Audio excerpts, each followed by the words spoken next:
ចាសួស្តីបងប្អូននេះគឺស្រាធ្វើម្ហូបសម្រាប់កាត់ចម្អាបជាដំបូងនេះគឺខ្ញុំមានឈើអែមហើយនិងផ្កាច័ន្ទហើយខ្ញុំយកវាលាងទឹកឲ្យស្អាតហើយខ្ញុំយកលីងវាឲ្យឈ្ងុយអញ្ចឹងណាចាលីងវា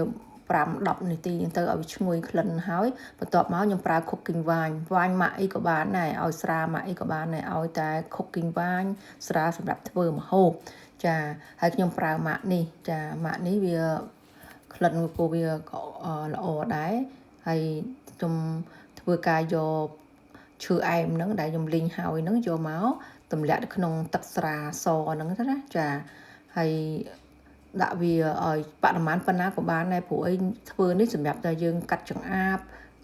លាងសាច់លាងត្រីលាងអីចឹងហើយយើងចង់យកមកចម្អិនជាមួយម្ហូបយើងក៏បានដែរហើយឈើអែមក៏មិនឈើអែមហើយនឹងផ្កាច័ន្ទហ្នឹងដូចគ្នាបងប្អូនចាចង់យករសជាតិក្លិនមួយណាក៏បានដែរប៉ុន្តែខ្ញុំធ្វើ2ក្លិនហ្នឹងចាហើយត្រាំចោលទុកប្រហែលឆ្នាំក៏វាអត់ខូចដែរពេលយើងត្រូវការធ្វើយើងចាក់មួយជ្រោយមកធ្វើយ៉ាងនេះដើម្បីកាត់ចម្អាបសាច់របស់យើងកុំឲ្យក្លិន